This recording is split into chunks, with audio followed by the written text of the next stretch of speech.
यहाँ की जो जलवायु है वो जलवायु इस तरीके की है कि आपकी जो जठराग्नि है वो हमेशा प्रदीप्त रहे। हमारा जो ये साइकिल है, सर्केडियन साइकिल, शरीर में जो ऊर्जा है वो अलग अलग स्थान पे अलग अलग जगह पे एक्टिव रहती है।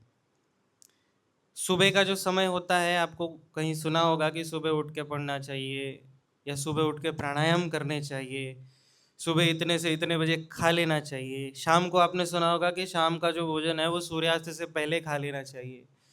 तो वो इसलिए नहीं था क्योंकि हमारे लोगों के पास में लाइट नहीं थी, जैसे आजकल तर्क देते हैं कि उस समय पे लाइट नहीं थी तो झाड़ू मारने के लिए इसलिए बोला जाता था कि अंधेरा होने से पहले, या अंधेरे में कोई सोने की बुट्टी किसी की गिर गई हो तो वो ना चली जाए। तो इतनी तो अकल सामान्य व्यक्ति में भी होती है।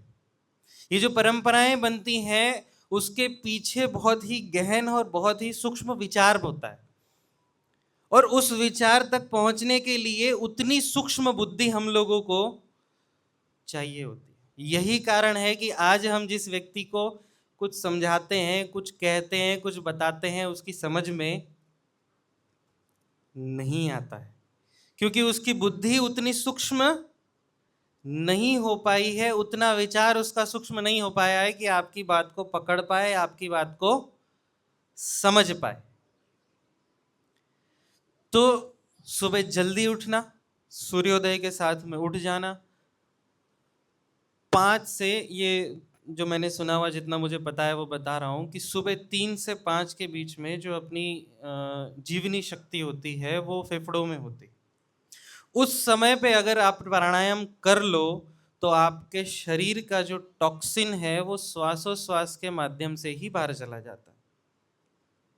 मतलब सुबह 3 से 5 के बीच में जो जीवनी शक्ति है वो फेफड़ों में होती है, और उस समय फेफड़ों से अगर काम ले लिया जाए तो फेफड़े जो है वो शरीर का केंद्र है। सांस सबसे इंपॉर्टेंट चीज है, और सांस पे ध्यान देने के लिए भी इसीलिए कहा जाता है कि हमें सूक्ष्मता से जोड़ता है। तो 3 से 5 के बीच में जठराग्नि होती है फेफड़ों में। उस समय में अगर आप प्राणायाम कर लो, थोड़ा सा ध्यान कर लो, थोड़ा योगा कर लो, तो श्वासोश्वास के माध्यम से आपका शरीर शुद्ध हो जाता है। उसके बाद आपकी जठराग्नि आती है शायद बड़ी आंत में। तो उस समय पेट साफ करना, थोड़ी सी एक्सरसाइज करना, थोड़ा सा व्यायाम कर लेना, शरीर को नहाना धोना शुद्ध करना आदि जो प्रक्रिया है उससे निपट लेना। तो 5 से 7 का समय ये हो गया जहाँ शरीर की शुद्धिकरण का आदि का है, मल त्याग करना। और 7 से 9 का समय है, वो मैं बोल रहा हूँ, 9 से 11 का समय है। इस समय पे जठराग्नि के अंदर में अपनी जीवनी शक्ति होती है। उस समय पे खाया हुआ भोजन सबसे जल्दी शरीर में पचता है। तो हमारा असली जो भोजन का टाइम है इस वातावरण के हिसाब से वो ये समय है। इसकी जगह पे हम लोगों को क्या सिस्टम दे दिया गया कि सुबह उठते ही बेड टी, क्या नाम दिया उसको? बेड टी, गंदी टी। क्योंकि वहां आपकी जठराग्नि जो प्रदीप्त होनी थी, सूरज के साथ साथ बढ़नी थी, उसको आपने बुझा दिया। तो वो क्या खाना इतना पचा पाएगी जितना आपको बिना चाय पिए पचा सकती थी? और खाली पेट चाय तो किसी दुश्मन को भी नहीं देनी चाहिए, क्योंकि भूख लगी है। अब आप मेरे को बोलोगे भाई पुनीत भाई किसी गांव में जाना हो तो बताओ, मेरे पास 2 दिन पड़े, और मैं उस समय बोल दूं कि भाई एक काम करो, ये वाला स्पीकर यहाँ से उठा के यहाँ रख दो, तो मैंने अपने पैर पे कुल्हाड़ी मार दी। जहां हम अपने 24-24 48 घंटे देने को तैयार थे, उस जगह पे मैंने आपसे छोटा सा काम ले लिया। हाँ या ना? समझ में आया? तो जिस समय शरीर भोजन को पचा सकता है, उसको ऊर्जा में कन्वर्ट कर सकता है, उस समय हमने उसको छोटा सा काम दे दिया कि ये ममरा पचा ले, ये चाय पचा ले, ये खमण पचा ले। तब उस समय जो हमको रिजल्ट मिलना था वो नहीं मिला। फिर 1 से 3 के बीच में पानी आदि पी लेना चाहिए। तो इस तरीके से प्रक्रिया है, और इस तरीके से पूरा शरीर काम करता है हमारा। अलग अलग जगह पर जहाँ जहाँ भी जीवनी शक्ति रहती है वहाँ वहाँ की एफिशिएंसी उस समय के लिए सबसे ज़्यादा होती है। इसीलिए कहा जाता है कि पढ़ने का समय ये होना चाहिए, खाने का समय ये होना चाहिए। ये इसलिए नहीं था कि हम लोगों को पता नहीं था। तो इन लोगों ने हमारे साथ क्या किया कि हमें शेड्यूल दे दिया कि आपको सुबह के समय में नाश्ता करना है, तो हल्का फुल्का नाश्ता कर लिया, और जिस समय नहीं खाना है उस समय भूख लगेगी तो उस समय भी आप पूरा नहीं खा पाओगे। प्लस टिफिन लेकर जाओगे तो जब जिस समय भोजन बनता है उस समय से वो डीके होना शुरू हो जाता है। अब टिफिन बना है, अभी सुबह बना के ले गए 7 बजे 8 बजे 9 बजे, और वो आप खा रहे हो 1 बजे 2 बजे 3 बजे। अब क्योंकि वो लाला बैठा है, अभी काम बता के जाना, ये काम नहीं होगा तब तक। जिन्होंने भी नौकरी की हुई है वो जानते हैं कि भाई पहले काम, और वैसे स्लोगन दिए जाते हैं कि कर्म ही धर्म है, मजदूरी ही हमारा धर्म है। तो इस तरीके से हमारे दिमाग को घुमाया जाता है।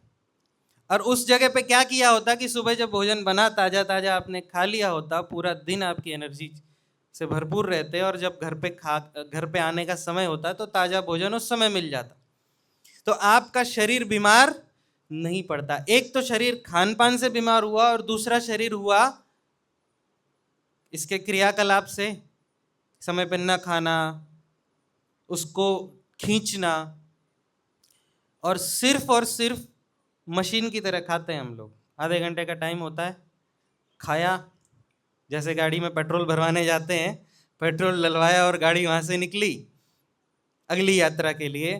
तो ऑफिस के अंदर या नौकरी के ऊपर या धंधे के ऊपर हमारा खाना कैसा होता है?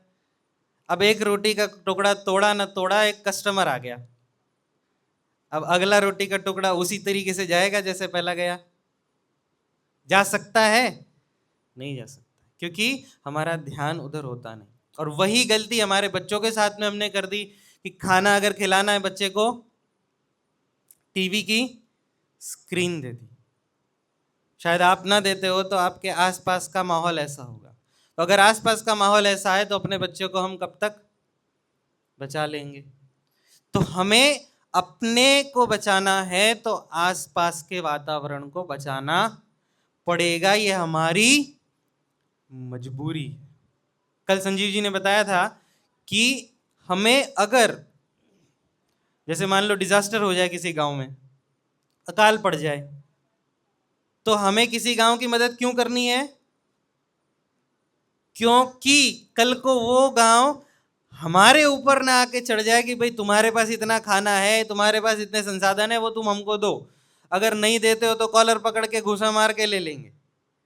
तो इसीलिए इस व्यवस्था को हमारे पूर्वजों ने समझा था, जाना था, इसीलिए ये व्यवस्थाएं की थी। तो ये हमें समझना जरूरी है। और रात्रि का भोजन भी जो है वो अंधेरा होने के बाद में अगर आप खाते हो तो वो शरीर में पचता नहीं है, वो शरीर के अंदर ही अंदर सड़ता है, और सड़ा हुआ ही माल सेल लेता है। क्योंकि हम ये बॉडी दिखती है, दिखता है कि पेट खाना पचा रहा है, दिखता है कि फेफड़े सांस ले रहे हैं, लेकिन एक यूनिट में सारे काम कर रहे हैं। इसको ये ज़रूरत है तो ये पूरी कर रहा है, इसको ये ज़रूरत है तो ये पूरी कर रहा है। सब एक दूसरे से सामंजस्य के अंदर काम कर रहे हैं। ऐसा नहीं है कि भाई हार्ट अगर बोल दे कल को कि तुम्हारे लिए मैं काम नहीं करता, तो हार्ट का खुद का काम रुक जाएगा। वैसे ही हमारे समाज की व्यवस्था उन्होंने इस तरीके से बनाई थी कि सबका काम हो जाए और कोई चौड़ा ना हो पाए, कि भाई अब मेरे से ही सारा काम हो रहा है तो कल से मेरी वैल्यू ज्यादा है और तुम्हारी वैल्यू कम है। तो डॉक्टर हमें जो मार देता है वो यही देता है कि वो ये नहीं बताता कि आपके शरीर में रोग क्यों आया, कैसे आया, कब तक रहेगा। वो बस ये बोलता है कि ये दवाई वहां से जाके ले लो, ताकि मेरी फॉरेन की ट्रिप पक्की हो जाए। 1 बार 2 बार साल में 2 2 3 3 बार जाते हैं ये लोग। वो जाओ ना जाओ, लेकिन हमें तो बार बार दवाई के चक्कर काटने पड़ते हैं। और कोई दवाई ऐसी नहीं है जो आपने एक बार ली और फिर बंद कर देते। पूरी जिंदगी दवाई खानी पड़ती है, और ऐसी ऐसी दवाइयां होती है। और वो दवाइयां बनाते कैसे हैं ये भी जरा हम सोच लें। जैसे मान लो कि हमारे आयुर्वेद में एक नियम है कि खाने के बाद सौंफ खानी चाहिए। गुजरात में ये रिवाज सबसे ज्यादा है, खाधा પછી मुखवास खाવાનો જે रिवाज है। तो खाने के बाद सौंफ क्यों खाई जाती है, इस पर थोड़ा हमें विचार करना पड़े ना। या किसी ने नियम बना दिया, हम उसको चलते रहो ढोते रहो, और फिर उस मुखवास के अंदर में इन्होंने फिर शुगर डाल दी, वो छोली छोली रंग बिरंगी गोलियां जो आती है। तो हर रिवाज को खराब करना इनका काम है। अगर हमारे पास समझ नहीं है, अजवाइन इसलिए खाई जाती है क्योंकि अजवाइन जब टूटती है तो उसकी जो गैस है वो ऊपर की तरफ, और भोजन के समय में अगर अपान वायु बन रही है वो तो नीचे की तरफ जाएगी। ऐसे भोजन के अंदर जो एंड प्रक्रिया होती है उसमें 5 अलग अलग तरीके के वायु तत्व होते हैं, प्राण, अपान, उदान, व्यान और समान। तो जो ऊपर की तरफ डकार में आती है उसको मदद करने के लिए सौंफ खाई जाती है, क्योंकि हवा सीधी, वैसे तो खुला है पूरा सिस्टम, लेकिन वो वायु सीधी नहीं निकलती है, उसको कहीं मदद करने की जरूरत है। तो सौंफ आपने खाई, वो सौंफ होती है, आप सौंफ के अगर खेत में जाते हो तो वो खुशबू आती है मध्यम मध्यम, तो उसके अंदर वॉलेटाइल ऑयल होता है जो ऊपर की तरफ उठता है। तो जब आप सौंफ खाओगे तो अंदर से जो सौंफ का जो तेल है या जो हवा है वो ऊपर की तरफ निकलेगी, और वो डकार के रूप में अंदर जो फंसी हुई वायु है, खाने के बाद नहीं कहते गैस बन रहा है, तो उसको शरीर में से निकालना भी तो पड़ता है। जब तक वो निकलेगा नहीं तब तक शरीर के अंदर रोग उत्पन्न करेगा। तो इसीलिए मुखवास की व्यवस्था हमारे यहाँ पे है। लेकिन हमने इसको या तो शौक बना लिया, खाने के बाद में क्या कर दिया कि भाई जाएंगे कहीं जाके कुछ और खा के आ जाएंगे, या फिर वो ओरिजिनल चीज हमको नहीं मिल पाएगी। तो चीजें ये है कि खाने के बाद में फिर तिल खाना चाहिए। तिल क्यों खाना चाहिए, क्योंकि भोजन के अंत में अगर तिल का पदार्थ खाओगे, हवन में क्या किया जाता है, किसको दिया जाता है, तिल। तिल के अंदर क्या होता है, तेल होता है। तेल जो है वो तेलीय पदार्थ आपकी जो पचाने की प्रक्रिया है उसको फास्ट करता है। तो खाने के बाद में तिल का एक लड्डू खाने की व्यवस्था है। तो ये सारी व्यवस्थाओं को अगर जब तक हम नहीं समझेंगे, हमारे एक भाई कह रहे थे कि भाई सब हमको सिखा दो, सब हमको सिखा दो। कोई किसी को सिखा नहीं सकता। आज की हमारी शिक्षा व्यवस्था की जो सबसे बड़ी विडंबना है वो ये है कि बच्चे को सीखना नहीं है, आप ये भी सिखा दो वो भी सिखा दो, ये पीरियड फिर वो पीरियड फिर वो पीरियड। मैंने खुद ने एक्सपीरियंस किया हुआ है कि सुबह से लेके अगर शाम तक बच्चे को जो चाहिए वो अगर आप सिखा रहे हो तो बच्चा शाम तक बैठने को तैयार है। लेकिन हमारी शिक्षा की व्यवस्था ये बनाती है कि कोई भी व्यक्ति 45 सेकंड या 45 मिनट से ज्यादा नहीं बैठ सकता। मोर्चे की ट्रेनिंग में भी जब आप आते हो तो सुबह से लेके शाम तक बैठते हो या नहीं बैठते हो। अब आप तो स्कूल वाले हो नहीं, आप तो स्टूडेंट हो नहीं, पढ़ाई आपकी कब की छूट चुकी है, लेकिन फिर भी आपको जानना है, इसीलिए आप खुद स्वेच्छा से बैठे। अब दोपहर के टाइम में गर्मी भी बढ़ जाती है, तब भी बैठते हो, क्योंकि अंदर से जानने की जिज्ञासा है। अगर वो जिज्ञासा वहां से हट जाए और कोई डंडा लेके खड़ा हो जाए यहाँ पे, तो क्या आप उस तरीके से सीख पाओगे जैसे आप सीख रहे हो। तो जिज्ञासा हमारी अंदर से आती है और उसकी पूर्ति हमें खुद ही करनी पड़ती, क्योंकि कोई अगर सिखाएगा तो पहला तो प्रश्न यह आएगा कि भाई तू है कौन। क्योंकि हमारा दिमाग जब तक किसी को अथॉरिटी नहीं देता है कि नहीं ये व्यक्ति जेन्युइन है, ये जो सिखा रहा है वो मैं जानूंगा या वो मैं सीखूंगा, तब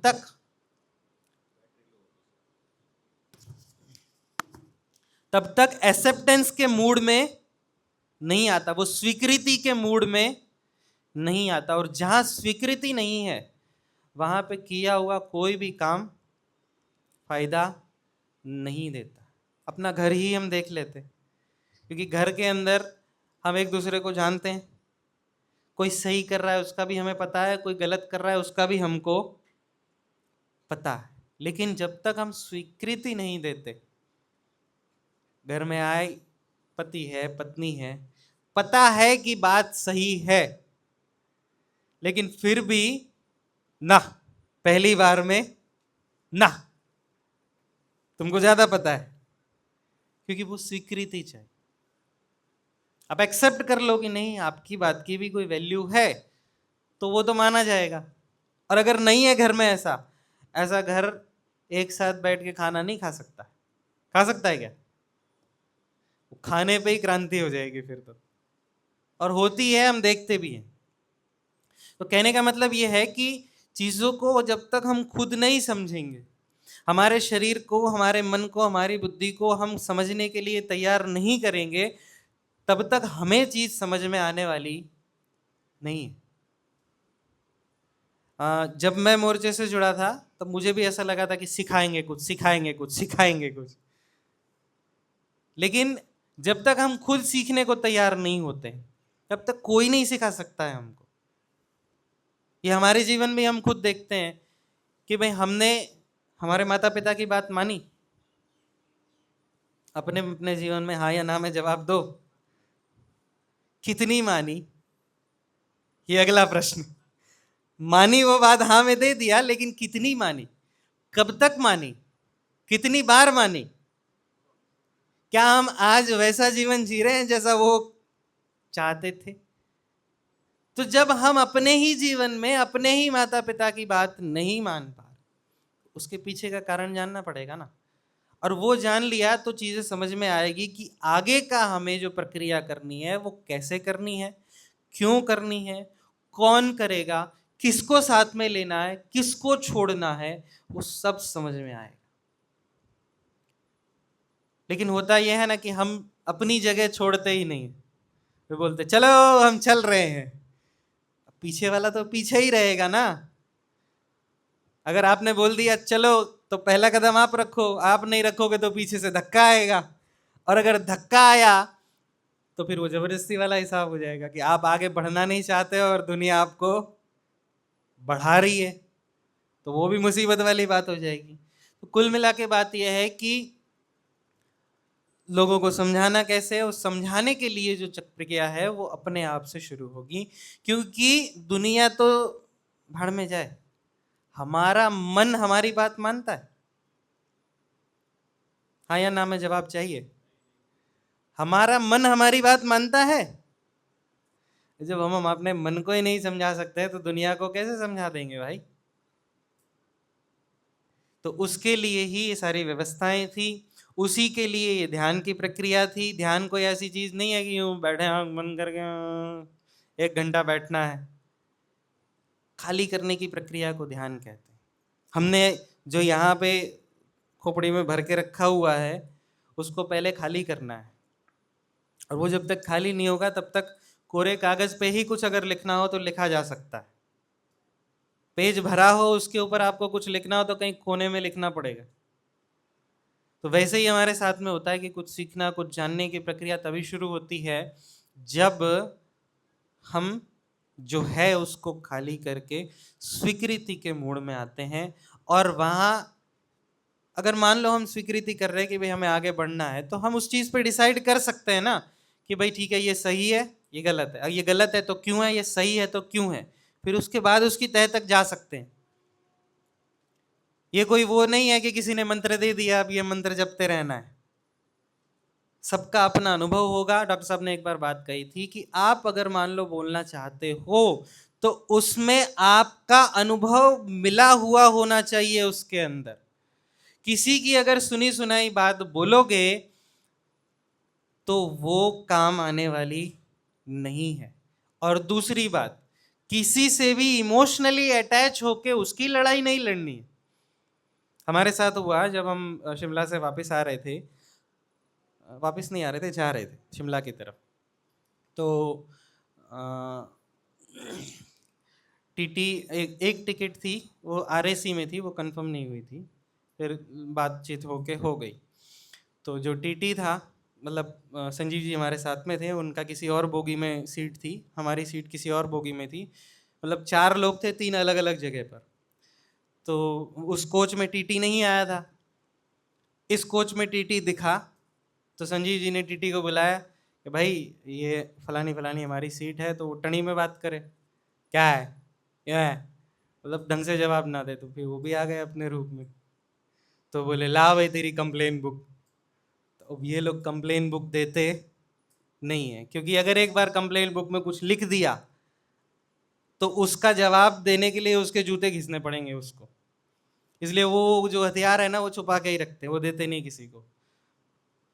तो संजीव जी ने इस तरीके से बात की, फिर वो प्रक्रिया पूरी हो गई। आसपास के लोगों ने जो देखा कि यार ये बंदा समझदार है, तो एक बहन थी, अब वो थी 15 या 20 साल की होगी।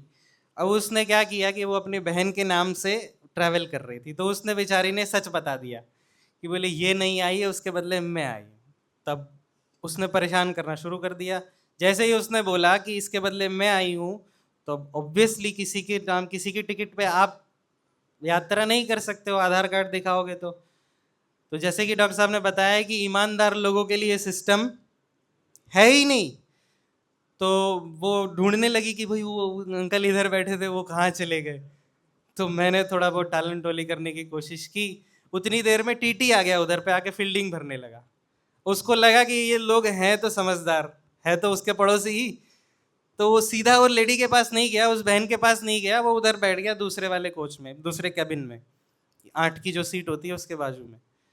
तो अब मेरे से गलती क्या हुई कि उस सीन में मैं बिना पूछे या बिना किसी चीज के एंटर हो गया। वो आई बहन, वो एक बार पूछ के गई, 2 बार पूछ के गई, मुझे लगा क्या सीन, तो मैंने ही टीटी को पूछ लिया कि भाई भाई प्रॉब्लम क्या है, यहाँ क्यों बैठे हो, अपना काम धंधा करो, देखो टिकट वगैरह जाके। बोले वो कुछ नहीं कुछ नहीं। तो फिर वो बहन खड़ी होके आ गई। फिर वो पूरा जो सीन हुआ, तो मैंने पूरी ट्रेन में फिर बोलना शुरू किया कि आप क्या कहना चाहते हो कि कोई ईमानदारी से सच भी ना बोले। भाई उसकी गलती यही है ना कि उसने सच बोल दिया, बाकी पैसे तो दिए हुए हैं उसने, हाँ या ना। आतंकवादी भी नहीं है, पैसे भी दिए हुए हैं। और जैसे ही उसने सुना कि भाई उसकी बहन की जगह वो आई है, तुरंत उसने सीट कैंसिल कर दी। अब जब कैंसिल कर दी तब उसको किसी ना किसी को सीट तो बेचनी है, या तो पेनल्टी लेनी है या बेचनी है, तो वो खाली तो रख नहीं सकता है। तो मैंने यहां तक बोला कि मेरी एक आरएससीसी की सीट है वो दे दो, लेकिन भाई जब तक माल नहीं आएगा तब तक मानेंगे नहीं वो। और फिर इसी चक्कर में गर्मा गर्मी हुई थोड़ी। संजीव जी को भी शुरुआत में मैंने भी बीड़ा उठा लिया था, तो संजीव जी को 2-3 बार फ़ोन किया। लेकिन चीज़ ये है कि अगर आप किसी चीज़ से इमोशनली अटैच हो गए, क्योंकि देखो आप किसी की लड़ाई लड़ने लगोगे, मैंने तो यहाँ तक बोल दिया था कि ये मेरी बहन है, लेकिन जब टीटी ने पुलिस वाले को बुलाया तो बैठ गई शांति से। तब उस टाइम पे फिर आप अगर लड़ भी रहे हो तो कितना लड़ोगे। आप जिस काम से जा रहे हो, जिस यात्रा से जा रहे हो, वो तो नहीं छोड़ सकते ना। अपना काम छोड़ के किसी की लड़ाई लड़ोगे, और वो कब तक लड़ोगे। अगर मान लो उसका कुछ फायदा भी है तब तो लड़ने में फायदा है। तो वो बैठ गई शांति से। फिर बात हुई वही पैसे दो, तो पैसे देने के लिए थोड़ी भाई बनाया तुमको, या तुमको पैसे देने के लिए थोड़ी बहन बनाया। फिर वहां से मैंने साइड हो लिया। कुल मिला के कहने की बात यह है कि जब तक आप जिसके लिए लड़ रहे हो उसको समझ नहीं दे पाओगे, तब तक आपकी लड़ाई का कोई फायदा नहीं। जैसे लोन के मुद्दे हैं, या फिर शिक्षा का मुद्दा है, या स्वास्थ्य का मुद्दा है, कोई हमको क्यों बता दे, कब तक बता दे, कोई कब तक साथ में रहेगा आपके। जब तक हम खुद ही तैयार नहीं होंगे तब तक किसी के कंधे पे बंदूक रखोगे तो वो कंधा कभी भी सरक जाएगा, आपका निशाने पे लगने वाला है नहीं तीर। इसीलिए अपनी लड़ाई हमें खुद लड़नी है, किसी से इमोशनली अटैच नहीं होना है। और देखो अगर मेरे पेट में दुख रहा है तो मुझसे ज्यादा पीड़ा किसको है, किसी और को हो सकती है क्या। उसके लिए जितना मैं चिंतित हो सकता हूं उतना आप नहीं हो सकते, उसके लिए मैं जितना कुछ कर सकता हूं उतना आप नहीं कर सकते। ये सारी समस्याएं हम क्या समझ रहे हैं कि इसकी है, वो उसकी है, वो उसकी है। अपना समझ के अगर हम काम नहीं करेंगे तब तक सॉल्यूशन तरफ हम पहुंचने वाले नहीं है। तो बहुत बहुत धन्यवाद। इति